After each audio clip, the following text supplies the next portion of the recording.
Assalamualaikum warahmatullahi wabarakatuh. Perkenalkan, nama saya Muhammad Arfandi Fadri dari Fakultas Hukum UMI dengan nomor stambuk 04020210373. Di video ini saya akan menjelaskan tentang review jurnal dari tugas mata kuliah Hukum Pidana Internasional kelas C4.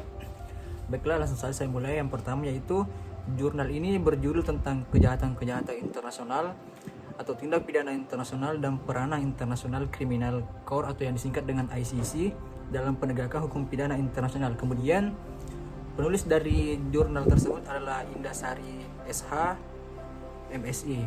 Kemudian jurnal ini inti dari pembahasannya yaitu membahas tentang kejahatan-kejahatan internasional serta peranan Mahkamah Pidana Internasional atau yang disebut dengan ICC. Nah, dalam penegakan hukum pidana internasional, kejahatan internasional adalah tindak pidana yang diakui secara universal, seperti agresi, kejahatan perang, dan genosida.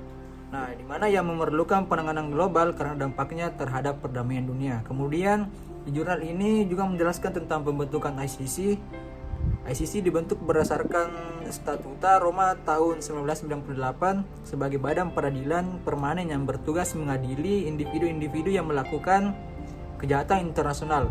Kemudian jurnal ini juga menyoroti yurisdiksi dan peran ICC dalam menegakkan keadilan internasional, terutama dalam menangani kasus yang tidak bisa diselesaikan oleh peradilan nasional. Dan kemudian jurnal ini juga menjelaskan tentang yurisdiksi ICC. Nah, ICC memiliki yurisdiksi atas 4 jenis kejahatan utama. Yang pertama yaitu kejahatan genosida, yang kedua kejahatan terhadap kemanusiaan, yang ketiga kejahatan terhadap perang, dan yang keempat yaitu kejahatan terhadap agresi.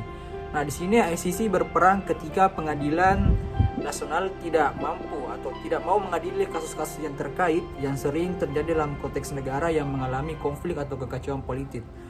Kemudian adapun kelebihan jurnal ini menurut saya yaitu yang pertama, struktur dan alur yang jelas. Nah, jurnal ini tersusun dengan baik mulai dari latar belakang sejarah, perkembangan hukum pidana internasional hingga peranan ICC saat ini. Kemudian, setiap bagian yang dipaparkan secara sistematis memudahkan pembaca untuk mengikuti alur pemikiran si penulis.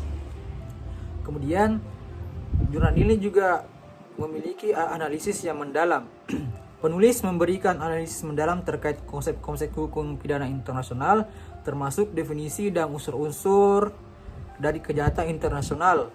Yang mengenai pembahasan mengenai yurisdiksi dan peran ICC juga sangat rinci, mencakup prinsip-prinsip hukum internasional yang mendasari operasional ICC. Nah, kemudian konteks yang dipaparkan dalam jurnal tersebut yaitu konteks sejarahnya yang sangat kuat. Nah, jurnal ini memberikan konteks sejarah yang kuat terutama mengenai pembentukan ICC setelah Perang Dunia Kedua.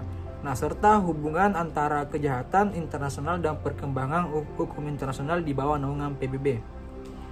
Kemudian adapun kelemahan jurnal ini menurut saya yaitu yang pertama kurangnya studi kasus. Nah, meskipun jurnal ini menjelaskan peran ICC tetapi akan lebih kuat jika disertai dengan analisis kasus-kasus aktual yang lebih atau yang telah diadili oleh ICC. Hal ini akan memberikan pembaca gambaran lebih konkret tentang bagaimana ICC bekerja dalam praktik. Nah, kemudian yang kekurangan yang kedua yaitu bahasanya yang cukup kompleks. Nah, beberapa bagian dalam jurnal menggunakan bahasa yang agak kompleks dan teknis yang mungkin sulit dipahami oleh beberapa pembaca yang tidak memiliki latar belakang hukum yang kuat. Nah, tetapi akan lebih baik jika diberikan lebih banyak penjelasan tentang istilah-istilah hukum untuk memperluas jangkauan ilmu pembaca. Kesimpulan dari jurnal ini yaitu secara keseluruhan, jurnal ini memberikan pemahaman yang mendalam tentang perang dan fungsi ICC dalam penegakan hukum pidana internasional. Meskipun terdapat kelemahan seperti kurangnya studi kasus dan bahasa yang teknis, jurnal ini tetap menjadi sumber referensi yang berharga bagi mereka yang mempelajari hukum internasional, terutama dalam konteks penanganan kejahatan-kejahatan internasional. Sekian video dari saya, kurang dan lebihnya mohon dimaafkan. Saya ucapkan terima kasih. Wabillahi taufiq wal hidayah. Assalamualaikum warahmatullahi wabarakatuh.